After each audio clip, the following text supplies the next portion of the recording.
Here's something that might just rattle your sleep-deprived bones. If you're waking up frequently at night, it's not merely an inconvenience.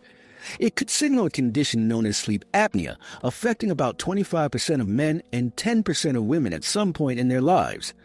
The shocking part? Many of these individuals are blissfully unaware they have it. Picture this. While you're lost in dreams of pristine beaches, your body is actually holding its breath.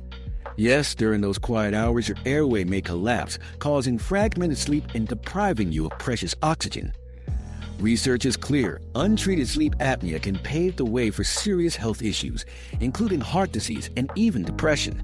Let's delve deeper into our biology.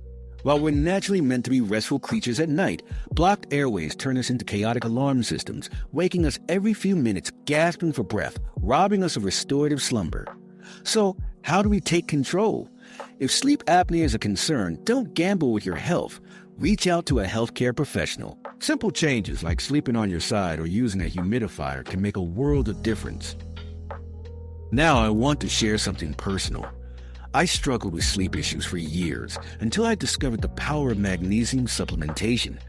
This vital mineral plays a crucial role in muscle relaxation and calming the nervous system, truly helping me regain the deep sleep I had been missing. If this resonates with you, I've compiled a list of magnesium supplements I trust on my homepage. Your dreams deserve to soar without interruption, so let's make each night a true sanctuary for your mind and body. Sleep well tonight.